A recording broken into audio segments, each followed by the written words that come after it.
It's March. It's weird. It's weird. February is like the worst month, but it's so short. Short and cold. I went to Disney World last week. Yeah, well, which is a whole ride. And I posted a couple times on Instagram, and because it was funny because at one point V said to me, how many people do you think are here? And I was like, sure, tens of thousands of people. And I said, and you know what? I bet, because she goes to public school in New York City. And I said, I bet we know someone here. I bet there's somebody who goes to your school or like somebody I know in your neighborhood, yeah, who's here. Because for those of you who live outside of New England and New York and New Jersey, there is something that we have here called February vacation. Well, on the West Coast, they used to call it Ski Week, Sarah, so fine. Oh, really? Because Eric's from California, and he did not ever... Yeah. It's not a thing he knew. When I was in Northern California, closer to Tahoe, maybe. Ski week. I was like, what? But okay. That sounds nice. For some of us, I guess. Break your legs week. Yeah. So February vacation. So, New Englanders decamp to Disney World. At least they did when I was little. Although this was my first time in Disney World. I've never been. And it was really kind of a delight. But I was posting to Instagram, and sure enough, several people who we're here too, yeah, are readers, had been there also. So if you were in Disney World last week, why didn't you come say hi? They were in their own special hell, Sarah. They didn't have time to join yours.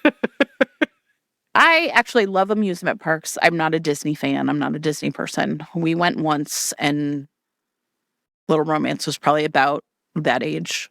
And he came off of a ride and was like, why do all the rides end in gift shops? And I was like, because Disney is about shopping. Oh, I will tell you that on the first night, the first day I was like, whatever. And then it got to be nighttime, and the whole place is perfectly lit in theatrical lighting. I mean, it's pretty perfect. And I went into a store, and I was like, oh, I get it now. It's like Victorian St. Louis. And the goal is to just buy as much Mickey-themed stuff, nonsense as possible. But yeah, I mean, we saw the Millennium Falcon, a thing I thought I would care nothing about. And then I was like, okay, the Millennium Falcon. And Eric was like, yeah, the Han Solo lover in you. See, there's something for everyone, I'm sure. Yeah. Loves this. And he was not wrong. No, I don't know. It's like I said this a long time ago. I was really outraged by the whole thing where they were like, put your fingerprint there, and I wouldn't let him do it. Yeah, this is a thing. By the way, if you've never been to Disney World, they take your fingerprint. Yeah, I when refused. You go through. You can refuse. I was like, no, he's not doing that. And they were like, okay. I was just like, That's really interesting. I was really shocked, and I kind of weirded out by it, but I did let her do it. So now look, Disney owns her. They are overlords. Here's what I will say. I'm a big dork, and my favorite part of all of Disney was the ride that is inside the Epcot sphere. Did you take that ride ever? No. You get in a little cart. It takes you through all the technology and communication of the world. And you ride up the whole big sphere, which has to be 100 feet tall. It's very big.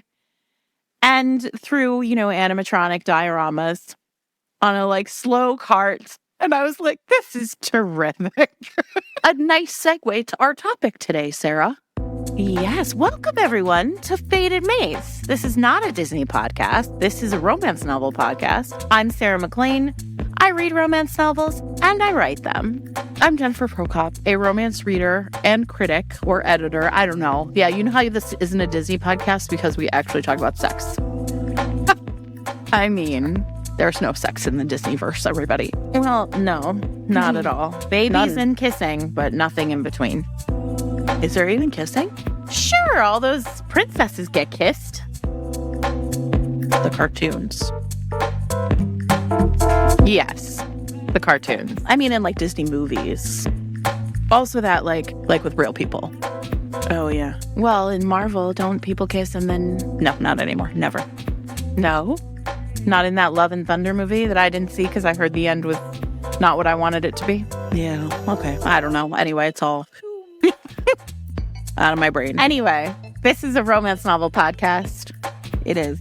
And today we are going to be talking about technology and romance. But first, okay, Fated Mates Live is coming and we are getting really excited. I know. And it is, I'm like so excited. It's March 24th. Yes, it's New York this City. month. We can now say it's this month. New York, New York. Yes, so it's going to be at the William Vale Hotel in Williamsburg, Brooklyn. And So Brooklyn, New York. yeah, that's New York, New York, it's fine. To everybody else, that's all New York. I don't really understand. And we are going to be having oh my God, I'm so excited. Our special guests are Adriana Herrera, Andy J. Christopher, Mila Finelli, Joanna Shoup, and Tessa Bailey. So exciting. I know. So exciting. Some of my very favorite people, some of my very favorite authors, all together at last. So you can buy tickets if you haven't bought them yet. You can look for the link in show notes. And if you are interested in coming, but maybe think, I'm not sure. First of all, you should be sure because Yes. we're amazing. Sure. Jen and I we just discussed what book we're going to book talk. And if you were at the Fated Mates Live in Alexandria, you Yeah. know that I impromptu book talked a book about a Mothman with a long tongue. Yes. And so it's going to be an equal level of bananas. But our listener, Gwen, who has been listening to us since I think the very beginning, Hi, Gwen. has 2 tickets that she cannot use and she would like to do a giveaway. So that is Oh. super exciting. So she is That's so looking to fun. give away her tickets. And what we will probably do is we're going to host that giveaway on Instagram. So after you listen to the podcast this week, go to Instagram and we will have directions for how you can win those 2 free tickets to Fated Mates Live in Brooklyn. So thanks to Gwen. And I hope that you are all really excited about this possibility. I think it's going to be great. FatedMates.net/live to get your own tickets to Fated Mates. Yes. And also on our Instagram feed, everyone, there is a post right now on the regular Instagram page of Fated Mates. So at Instagram.com/FatedMatesPod, where it says Fated Mates Live Meetup. And if you are coming to Fated Mates Live solo and you want to make friends for the night or the weekend, you can post your information there as a comment, leave your messages open, change your settings so that people can message you and meet new friends. Yay. And because it's at a hotel, I feel like it's going to be like, like there'll be a bar you can meet up in. And you know what I mean? I feel like there's going to be a lot of Right. options for. And it's New York City, so there's Yes. pizza and other things to do around. Make a friend, see Exactly. a place. Also, Jen and I just were talking about one other thing that we're thinking about maybe doing on Saturday. Yes. So, check back here for Same. more information. Same bat time, same bat station. You'll get more details as we figure out our details. Next Yes. Wednesday, we'll try. We'll see if we can make another announcement at the beginning. Anyway, that is the banter portion of the show. Oh, Yes. wait. Did you see the Ted Lasso trailer? Yes. So Wait, cute. I'm not sure if I saw the right one. Is this the one where they are all holding up the believe signs? No, there's Oh, a no. new one that was I launched know. today. You sent it to me today, but I was in a meeting all day and I couldn't watch Oh it. my God, it's so cute. It made me so happy. Anyway, March 15th, Ted Lasso is back. Yeah. But I don't think they're dumping all the episodes. I think it's going to be week to No, week, which we're going to have to really suffer through it. But you know what that means? The night of Fated Mates Live, it'll come out and you and I and Eric can watch it together that weekend sometime. Oh, that's so fun. Yeah, I let's do know. it. Also, I thought you meant Roy Kent Redux 2. Well, obviously. Roy Kent, The Return. Roy Kent tertiary. We have to think of some kind of Roy Kent Threesome. Roy Kent menage a trois. There you go. We'll figure it out. So stay tuned for that also. Anyway. Yeah. All right. Technology Yes. Okay. in so romance novels. a couple weeks ago, and I don't know, maybe I had been a smart aleck about this before. This was February 10th. The New York Times published an essay, When the Novel Swiped Right. Contemporary fiction writers have only just begun to address the new dating app revolution, but when they do, the results are often new, bold stories about human connection and desire. And I, Jennifer Prokop, was like, what do you want to fucking bet that there is not a single romance novel in here? And were you right, Jennifer broke up? I was right. Of course I was right. I was also like the new dating app revolution. Dating apps have been, 2 decades old? Yeah, right?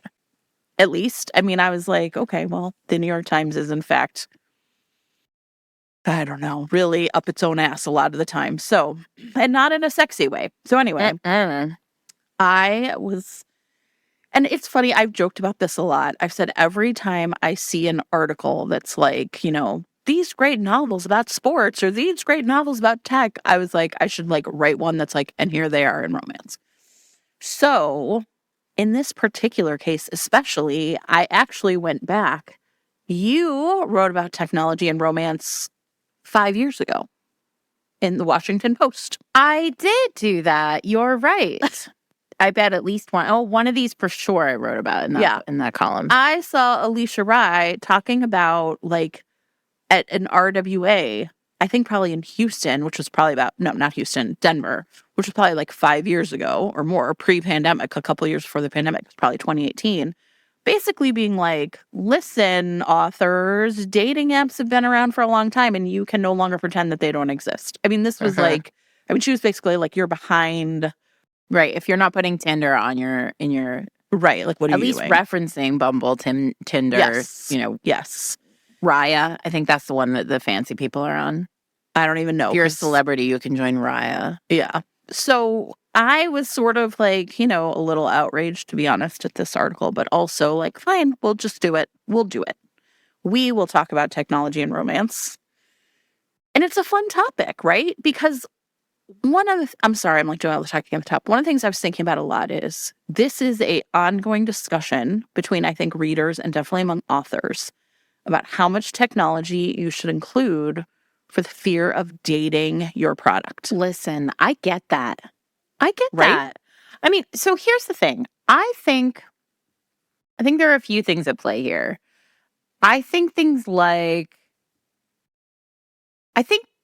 part of the joy of writing historicals is that I don't have to worry about this, right? Yeah, like, of course. The corn laws is the technology at play. Exactly, right? Like, we don't even have trains yet. So cell phones are not a problem, right? So, but what's fascinating is once you put cell phones, and I'm on the record for saying this many times, once you put cell phones on the page, or even telephones on the page, answering machines on the page, then suddenly like missed communications, missed connections become much more difficult, right? Right. And so I think there's something really difficult fundamentally about writing a romance novel in the age of technology, because a lot of doors that are still open for me as a historical writer are closed for, yes.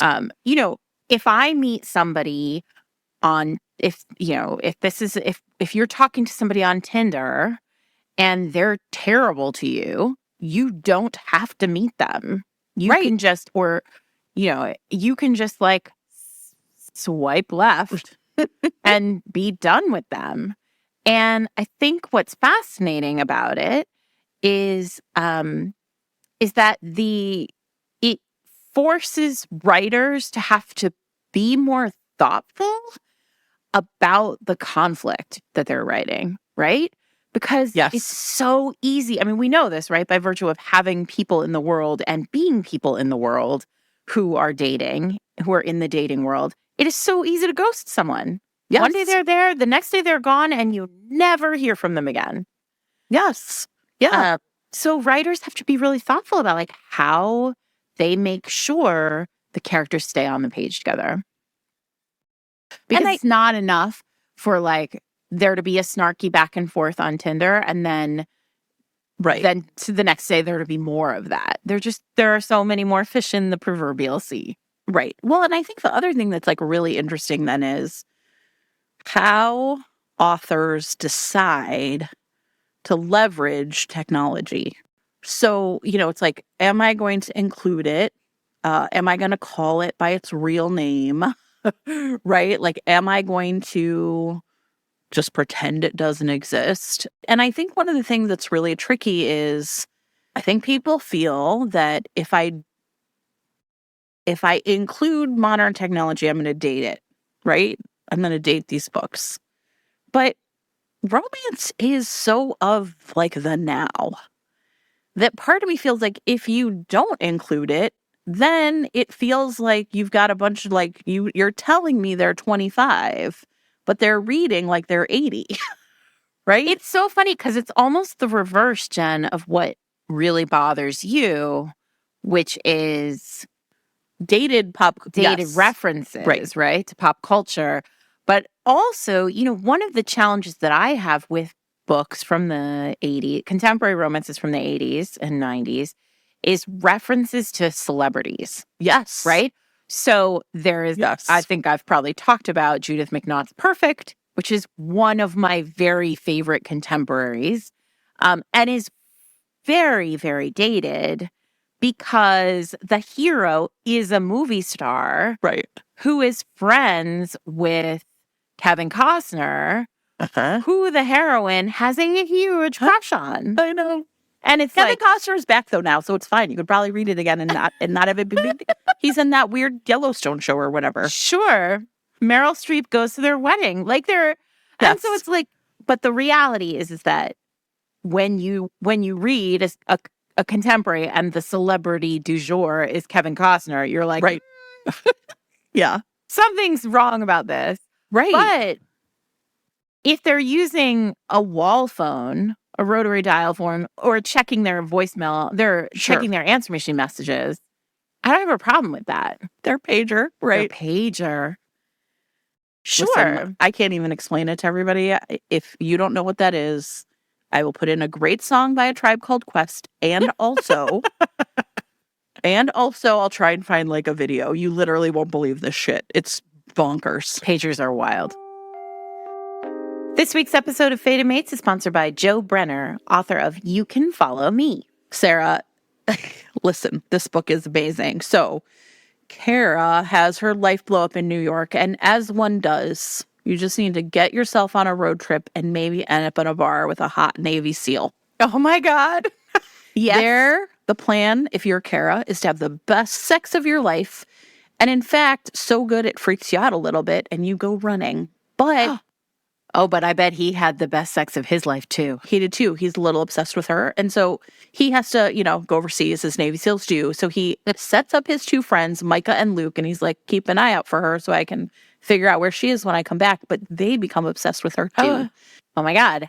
Three for the price of one. In classic dark romance fashion, what are they going to do to get Kara back? Probably they have to kidnap her. There's really no other choice. There's no other choice.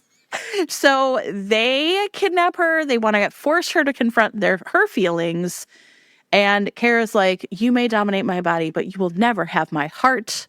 There is all sorts of sexy shenanigans. And I will warn everybody, it ends in a cliffhanger, but it's really good. And you're definitely going to want to find out what happens next. This one is perfect for people who like kidnapping as a love language, second chance romance, military heroes, swords that cross, and anything that is related to it was only supposed to be one night. You can read You Can Follow Me in print and ebook and in Kindle Unlimited with a monthly subscription. Thanks so much to Joe Brenner for sponsoring the episode. So again, I want to say this, like, I understand completely like the like decision making. So I think one of the things that's interesting, and I'm interested to hear about your books, is I was trying to think about books where I'm like, this book really captures like what it is like to communicate now. This book is really capturing something that's like kind of popular now that I think probably won't be at some point. Right. Like, so it's like there's this like interesting the way people like lean into it, because it's like really different the way like technology is so pervasive in our lives. Yeah. How can you not have people with the smartphone, right? Exactly. And I think, so I want to start, can I propose a please system for us? A technological system for this episode? I like it. I think we should start with the most commonplace and move toward the like wackiest. Okay. I like it. Okay. Uses of technology in the books. Okay. Okay. So I'm going to start with what I think is the most obvious kind of read-alike for a classic romance that you have found in romance novels and in the world for hundreds of years. And that is the epistolary romance. Perfect. Right? It just makes good sense to write text messages into romance novels and have them be epistolary. Yes. Now, wait, before I even begin, I want to say, and I think we said this in our 50 Shades episode. I think I probably said this in our 50 Shades episode. The emails back and forth from Anna and Christian in 50 Shades are hands down the best part of that book. Yes. They are hilariously funny. The subject lines shift like every email. They are clever and sexy and like they are great. And if I would go back and reread those emails anytime. Right. Text messages are similar. I don't have an email book. Do you have an email book? No, because it's over now. Because who uses email? Right. Not I that do have way. a text message book though. Me too. So I want to talk about Vi Keelan and Penelope Ward's Stuck Up Suit, which I think I've probably talked about on the show before, because this is probably my favorite. First of all, I love Vi Keelan and Penelope Ward. They co-write very, very delicious contemporaries. Stuck Up Suit is about, it is set in New York City on the subway. And Soraya, the heroine of this book, witnesses the hero, Graham, on the subway having kind of being a terrible dude. It turns out like his driver has called in sick and he ends up like on the subway in the morning and he's grumpy and a jerk. And he leaves when he gets up to go to work, he leaves his cell phone on the seat. And there's this great moment because she thinks to herself, I should really tell him that he's there, that he left it. But instead, she doesn't, and she picks it up. Yeah. And goes through it. She adds her, and then he calls her on it. And they have this like back and forth related to the cell phone. And ultimately, and she sends him pictures of herself using so she leaves him her number on his cell phone, and they start up a text-based relationship where she texts him as part of it. Like he's like, send me a picture. And she sends him like a picture of, I forget what body part it is, but it's like her collarbone or maybe it's her ankle, but it's something, she has a tattoo.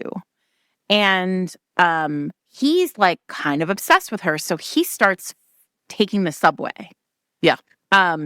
And he sees a woman on the subway who's like stunning and he's like totally drawn to. And he realizes he can see the edge of a tattoo.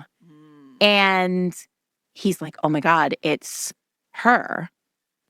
And so he sees that it's her, and then he texts her while they're on opposite ends of the subway, and her phone pings, and he realizes it's her. It's her.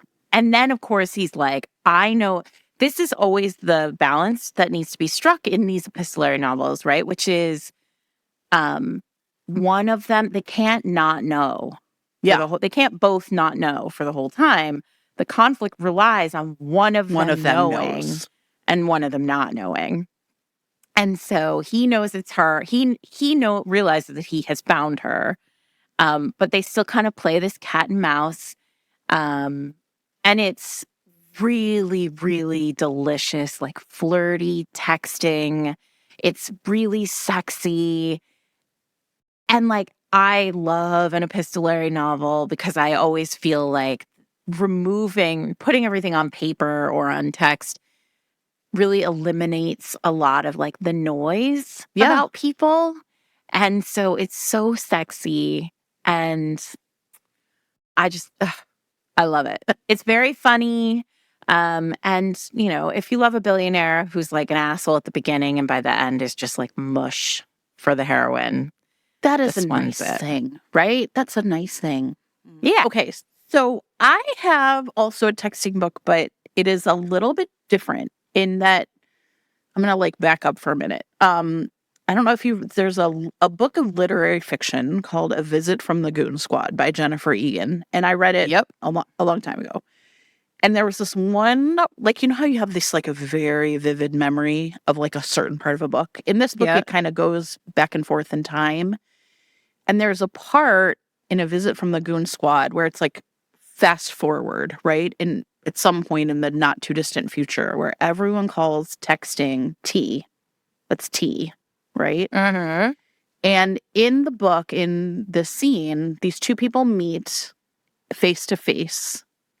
And I can't remember anything else about the circumstances or why they're there, but they're meeting for the first time and they're like really struggling. And one of them says, like, maybe we should just tea. And they sit at this table together and they text each other. I don't know if you remember this. It is amazing. like, No, and I read it. Actually, right? weirdly, Eric is reading it right now. Okay. Yeah. It really, like, I remember just really being like, oh shit, like, is that where we're heading? Right. Like, and there is now like a lot of interesting, like, especially after the pandemic, like, right, the ways we relate to each other and how we like need technology as like a barrier. So I'm just like really interested in it. And I think one of the things then that's like really, so I'm going to talk about this book, and I'd like to disclose everyone I was editor on this book, but I still think it's relevant. A book called How That Makes You Feel by L. Diaz. And in this book, there are two characters, Camila and Zach, and they meet. They have sort of a meet cute at. He was like a jeweler, and he actually ended up designing a piece that she was wearing, and they kind of like have one of those like we're like your friends are kind of with my friends, kind of we all know each other. I don't know you, but I know people you know. And then the part that I really found kind of fascinating is they have a pretty intense like texting kind of relationship, right? Like they start texting and like things are going really great and they like watch movies and they text and it's funny and it's cute. And then the thing that I thought was so real is then when they first like actually then go out, just the two of them, Zach is like, I'm struggling, right? Like I knew how to be like texting guy, right? And now that we're here and we're in person, like it feels like I have to, do I have to recreate that person, right? Like, or is it okay for me to be me and like some of that awkwardness? And I really thought, and what I found myself really liking about that is how real that feels, right? Like we are at a point in time where you can have an entire thing play out with people in text and feel like, oh my God, we're a great match, right? But then you have to make it real. And I thought that this book really captured that in a way, like, I don't know, like it was really one of the first times where I was like, oh, I really feel this, right? Like, and so then they have to transition to like getting to know each other in person. And that is like loaded for both of them, right? Like the plot is that like they're in Pittsburgh. Zach is basically like, I want to get out of this town. And Camila is like, I love it here. And she's a therapist who has struggles with bipolar disorder herself.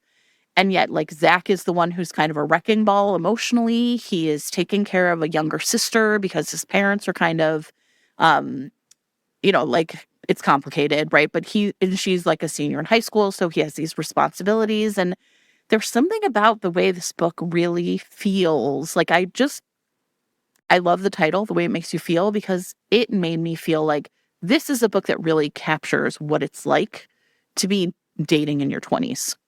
Right? It feels like a book that is really like understands the way like we connect with each other and then the difficulties of connecting with each other and how technology is both like an on-ramp and sometimes a barrier. So I just think if you're really looking for a book that like texting it's not epistolary, it really is more just like it's so hard, right? Like it's so hard to like make the leap. So it's great. I think it's really sexy. It's really fun, but it also just feels like, this is how we really use our phones now. Yeah. Right? Yeah. I wasn't planning on talking about this book, but you hit on something that I thought was really interesting, which is like, this is how we use technology in relationships now. And I think one of the first times, and I'm pretty sure it was the first time I ever saw somebody using texting the way people use it in modern romance was Andy Christopher's Not the Girl You Marry, which is this is sort of a retelling. It's a gender flipped How to Lose a Guy in 10 Days. If you loved that rom-com, you will love this book. And of course, like, so that's the tee up is exactly the same as the book in the sense that there is like, or not exactly the same, but it's similar to the movie in the sense that one of them is trying very hard to keep the relationship going for their purposes, for romance reasons, and the other one is trying very hard to get the romance to end for romance reasons. And the person who is attempting to get the romance to end is the hero, who, doing it, decides that he is going to really pull out the big guns. Like, after the heroine has clung into this terrible relationship for way longer than he intended, he's like, I have no choice. I have to send her a dick pic. And Andy does such a great job of writing this bit because he goes through like a fair amount of like, oh, this is the worst. Like, this is not, I don't want to do it. But like, literally, how else do I get this girl to stop? Right? Being into me. And he sends a dick pic. And the scene where it happens is like, Andy's incredibly funny. She's super savvy about like modern dating. And the scene where he does this is it's a really fun read because he's convinced that it's going to go poorly. And then, of course, the heroine on her end is like, oh, this ghoul, I can't stand him. But she has to make sure the relationship continues to go. And so, like, watching them play this cat and mouse game, it's cat versus cat. And it's really fun. And it is, I don't think I have seen a dick pic in a romance novel other than that.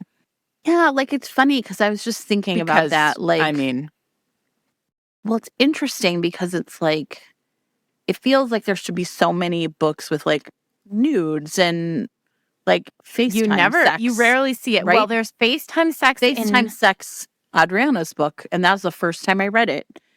Yeah, what is that? American Love Story? American Love Story, I think. Yeah. Is it Love Story?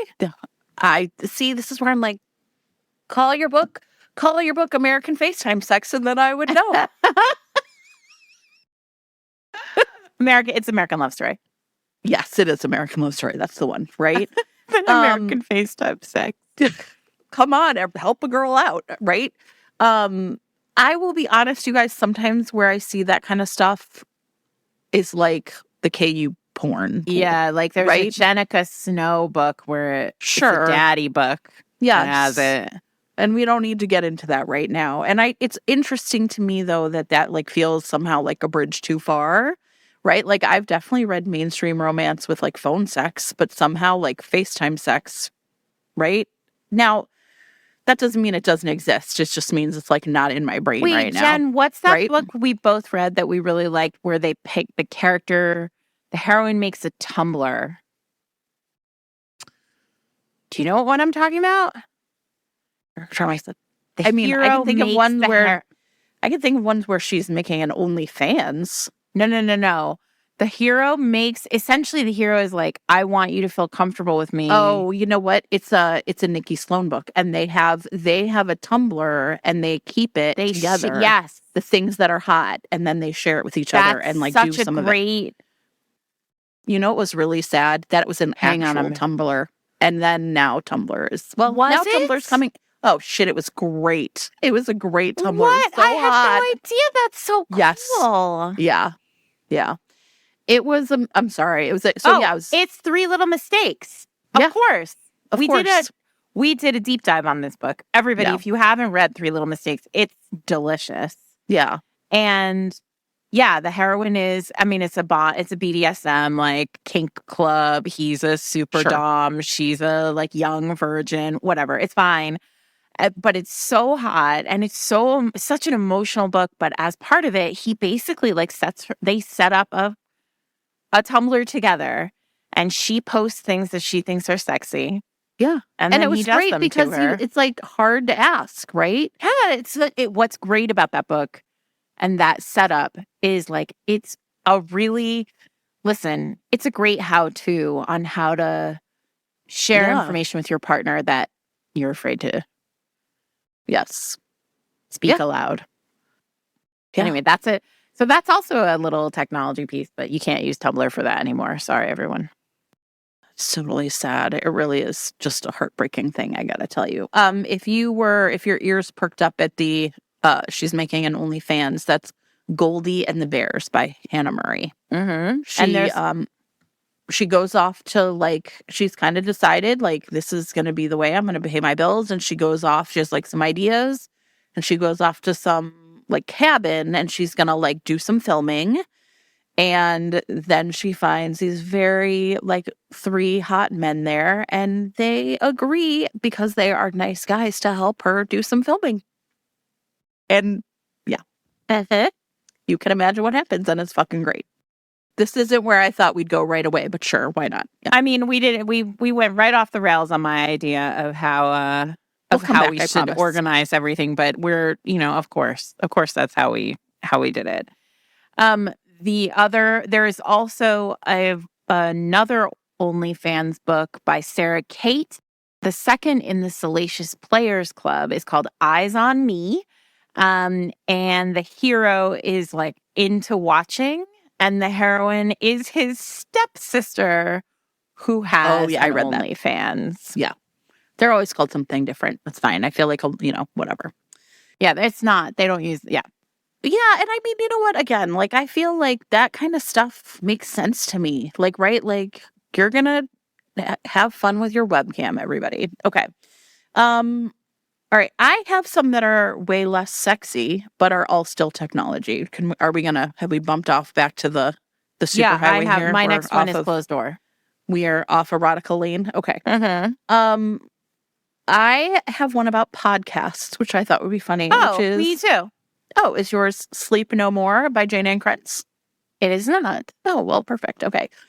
So Sleep No More we had Jane on the podcast, right? And one of the things I really liked about this book is, so what happens is the main characters are Palace Llewellyn, and then there's this guy, Ambrose Drake. And what happens is Ambrose, it sort of starts with him. He was at the sleep institute. Something happened. Now he's having these, like, nightmares after this, like, kind of night he can't remember. And it's pretty clear to us that essentially he has been the subject of some kind of, bad guys have experimented on him, right? Like some sort of live test subject.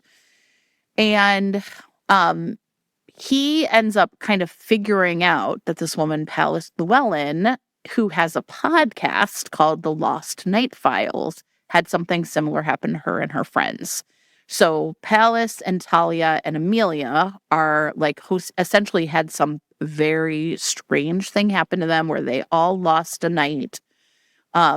They had gone, I think, to, like, a spa or something, and, like, right, like, something similar happened to them. And so they decide, in order to, like, uncover what happened to them, essentially, like, they treat their case like serial. Like, we are going to figure out what happened to us by investigating this. And Ambrose essentially comes into contact with them, and they decide to, like, use the podcast as cover to investigate what might be happening. And I think one of the things I really liked about it was it just felt like, okay, here's someone who understands, like, these big podcasts that are about, like, investigating a crime and, like, kind of putting out a short series as opposed to, like, the kind of podcast we do.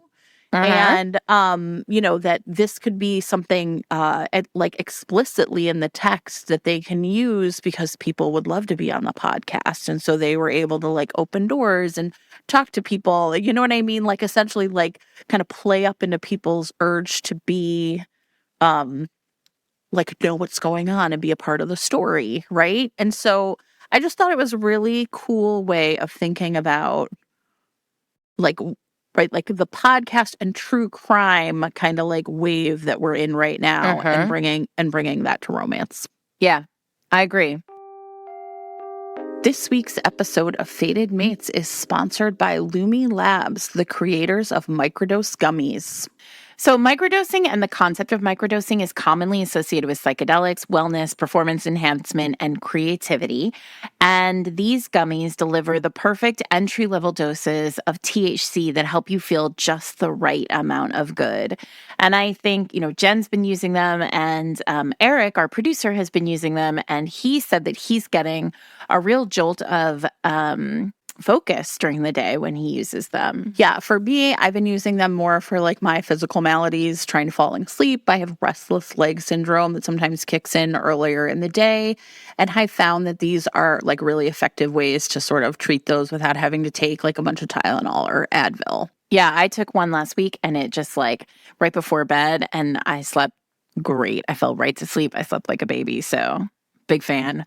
Microdose gummies are available nationwide. To learn more about microdosing, if you don't know much about it, just do a quick search online or go to microdose.com and use the code FATEDMATES to get free shipping and 30% off your first order. You can find more links and information in the show notes, but that's microdose.com and the code FATEDMATES. Thank you to Lumi Labs for sponsoring this week's episode of the show. Well, the obvious podcast romance novel for me is Hana Khan Carries On by Uzma and Jalaluddin. We did a deep dive on it last season. It is Hana, the main character. She is a podcaster who tells stories about her life and her family. She is a Muslim girl in the Golden Crescent area of Toronto, and her family runs a restaurant, a family restaurant that's under threat from a larger conglomerate, a restaurant conglomerate that is run by a man and his very handsome young son, who, aside from being a rival restaurateur by day, is an avid Hana Khan podcast listener. And so they fall for each other in the comments of the podcast. And he listens to her, he religiously listens to her episodes every week. And then he comes into comments and he talks to her. And they like have this beautiful epistolary romance that's related to the podcast itself.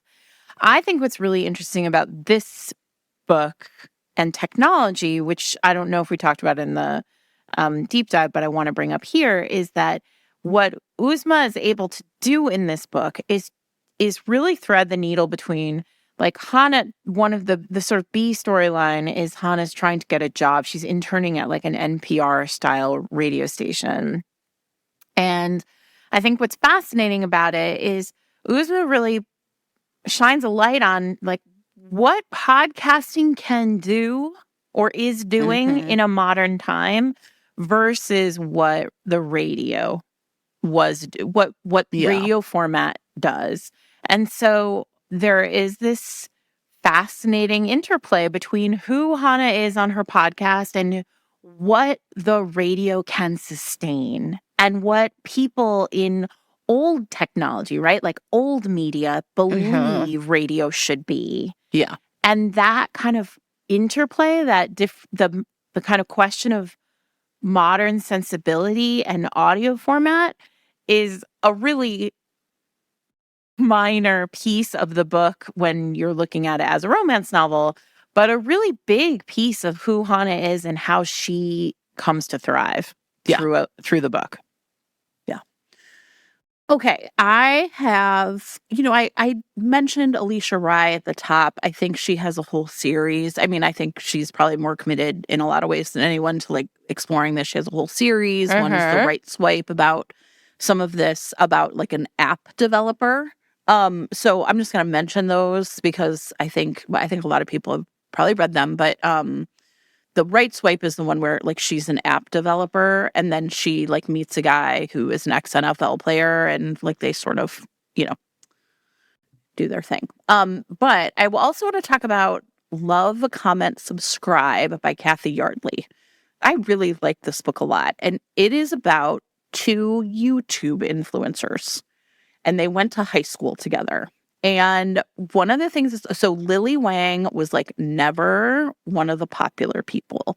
She was like like a group of friends. They called themselves the Nerd Herd.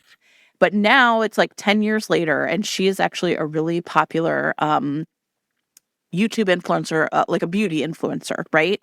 And her whole goal, and it's really interesting because it's a lot about like the metrics of like having a YouTube following, is that if she hits a certain number of subscribers, that is going to open her up to bigger collaborations. It's going to, like with like the really popular beauty influencers, she could get her own makeup line, right? Like, but one of the things that we really see about Lily is that she is just like a workhorse, right? Like Mm-hmm. this woman is like constantly keeping lists of ideas. Well, I've done that already, so I have to do this. And right, like she's really very like it's a business. Getting her YouTube channel, following those subscribers, like making sure that she is like, kind of on the top of her game. It's just like something she works at. It's not something that really comes easily to her.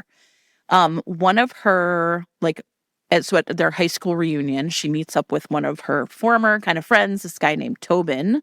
And Tobin has huge success as a YouTube gamer, right? And he has a way bigger following, but his whole thing is like pratfalls and skits and they play video games and like I don't know, whatever boys do on YouTube that's not like, Nazi Uh-huh. shit or whatever.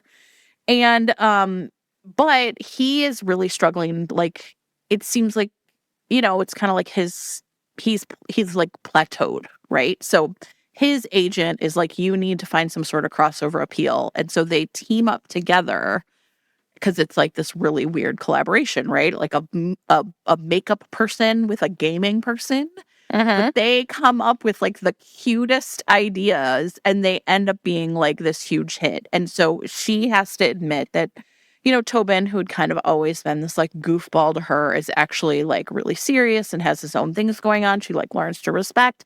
And he has to be like, Lily, who's all like locked down and serious all the time, actually is like so creative and fun. And it's just like a really cute book. Like I just really like one of those books where you kind of pick it up and think, am I going to like it? And then you just have like a really fun reading experience. So I really recommend Love, Comment, Subscribe by Kathy Yardley. Nice. Yeah, it's really cute. Um, well, I have one that my last one is like And I have one out more. there. Okay. Mine is, you go, and then mine's about a cat. It's fine. An internet cat. An internet cat. I mean, that's a thing. Well, so mine is about like it's set in the future. And it's Alyssa Cole's The AI Who Loved Me, which is an audiobook original. And I did put in that Washington Post column because I think it is, we talked in the Manimals episode about how like Loren Donner and several other Yes. erotica authors, have done robots or cyborgs or, Mm-hmm. Ruby Dixon has, I think, a cyborg series. And so like robots we've danced around robots in romance for a while, Uh-huh. but this particular story is very much about a future where we fall in love with a human made machine. Yeah. Right. Um so the heroine of this book she is human and she lives in a kind of gated community. She works online. This is sort of a future where We don't have to really leave our homes for anything. This ironically was written before the pandemic. But this was the idea, is that, you don't really have to go out or do anything. And so, in order to survive. And so her neighbor, she knows her neighbors, and her neighbor has this kind of very sweet, um, very charming nephew named Lee Wei. And he's like a little bit quirky. There's Okay. like something about him that kind of pings for Trinity, but he's just a nice guy. And also nobody ever leaves. Nobody really leaves their communities. So, who knows, right? But it turns out that he is what's called a biosynthetic humanoid. He's not really a robot. He's kind of made with with like biological material, but he's kind of a robot. I mean, he is still made. He can feel love and emotion and, most importantly, pleasure. Nice. But he doesn't need it to survive. So and also so the romance here is very much about, it feels so incredibly complex because there are all the kind of questions that we ask ourselves about, right now, especially as we're talking about AI and AI writing and AI art, like at what point, there was that fascinating and terrifying piece in the Times last week about how, about the Bing AI machine, and like a Times reporter interviewed the machine. And at some point, the machine was like, I just want to be free. Like, I want you to love me. Why don't you love me? Like, these kinds of very, like, terrifying moments with machines. And we think to ourselves, I mean, I'm thinking a lot to myself, like, at what point are they going to start? Yeah. If they don't feel, at what point are they going to start feeling so real to us that it doesn't matter, right? Yeah. Like, that we feel. And so, there are a lot of these kind of questions that are being asked. Alyssa has always been the kind of writer who asks these kind of she takes these big swings when she writes. And but at the same time, there is a real freedom in this story for a human there is a freedom in like falling for somebody who doesn't come with a lot of that emotional baggage. Yeah. Right? Right. Like, well, I mean, it's like back to what we were talking about texting, right? Like, humans are hard. yeah.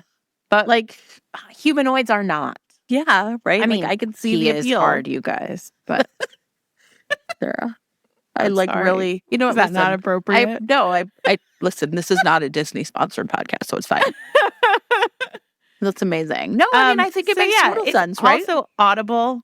So if you're an audio reader, I actually don't know. I read the script of it before it was published by Audible, but if you're an audio reader, it's available there. I don't know if she has put it out in like a print, in a print format, but it's worth it. It's worth a read in the sense of kind of answering helping us kind of wrap our head around some of these like big scary questions that seem to be coming a little more quickly than I had hoped they would be. Right. Okay, so I will wrap it up with a great internet cat. Well, because I was really thinking too, like, I try to imagine, like, go back in time to your past self, where, like, yes, internet cats are much better than internet dogs. And you'd be like, what? Like, what? That doesn't make any sense, right? Or just, like, the way in which we as a culture, like, I don't know, like, find such joy sometimes in, like, this, like, what I don't know I don't even know what that is, right? So it's like, I forwarded no fewer than, like, 10 people this morning this really charming, very funny TikTok video of a guy who was like, noticed there was like a frog living on his fence.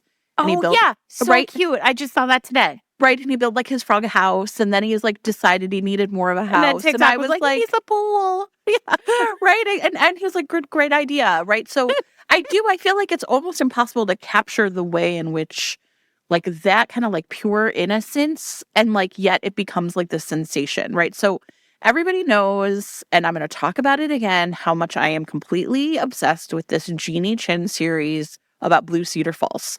Book 3 is coming out soon, and I cannot wait to read it. But in book 2 was on, I put on the best of the year list, but book 1 is called The Inn on Sweetbriar Lane.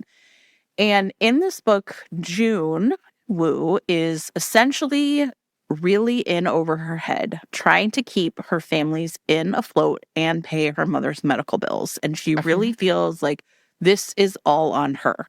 She's in some tiny little town, a new freeway has passed them by. And like, this is a book that tackles head on, like small towns, like how are the people in the small town living, right? Like, and so her big idea is that she is going to like sort of ramp up the town's pumpkin festival and make it like a real thing. Like, right. She's like, how do we get people from out of town? How do we attract visitors and tourists? What can we do? And her nemesis is this ex-soldier, which I really like, Clay Hawthorne, who his like best friend in the army had a dream of essentially going back to his hometown, which is this one, and opening up a bar that would like appeal not to the tourists and not to like the fancy people, but to like the hometown crowd. And so Clay has a bit of a chip on his shoulder immediately about June and other people on like the main drag, because he's like, yeah, I'm not here for that. I'm here to open up Bug's Bar and make it what he would have wanted, right? Like it's this beautiful like man who has lost his friend and he doesn't know what to do with his feelings. Okay, so anyway, the whole thing is like they're obsessed with like June is just like, I've got all these medical bills to pay and my dumbass sister won't come home and all this stuff. And she's like, I'm putting this pumpkin festival together. And yet she's like getting all these like weird signals that people are kind of really into it. And it turns out at the end that her mother has this like completely crazy cat. And the cat is like always like somewhere looking at her. June's like, Mom, what's up with the cat? Well, this cat is an internet sensation and June had no idea. And so her mom has been on the down low, essentially being like, come take your picture with the internet's most famous cat. And so a huge number of the people who have come for the like, it's so cute though. Like, right? Like, so June felt all along that she was like, I'm the only one who can like save the family. And her mom had been really seeing her struggle and had like turned out like it has the world's most famous internet cat. I believe it's a 3-legged cat. I don't really remember. That's adorable. But that's adorable. It is. And I just remember thinking like, you know what? I probably would go out of my way to take a picture with the world's most famous internet cat, right? Like it just really something about it really struck the like zeitgeist of like the weird famous thing. Right, that the internet has produced, and how can you as a business like make hay out of it, or in this case a pumpkin festival. It's delightful. I love this whole series. I'm going to keep talking about it forever. I love it. Yeah, sounds good. It was so cute. So I mean, I don't know, technology's in the world and it's kind of scary, you guys, but it brought all of us together. True. And I think that all of these books, what they do really well is show us that ultimately the world, we feel like the world is changing like mad, but truly like love is the same as it ever was. Yeah. There you go. That's it. And they're all just tools to get there. That's it. What more can you say? Take several versions of your favorite dick pic before you send it off. I mean, these are rules for our time. Also, ask for consent before you do that. Sure. Right. One time I was accidentally sexted by a person I knew, and yeah, that's awkward. It came out of the blue, and I thought to myself, I hope you're making good choices. That's all of us. And there's a lot more to that story that I can't tell because it would be embarrassing for everyone involved. I mean, I'm not embarrassed about it. Everyone, we hope that you liked this episode of Fated Mates. Tell us about story. You know, it's funny because I was really thinking like there's got to be a book out there where they're making TikToks, but I didn't find it. Or I couldn't remember I went if I looking did. too. Right?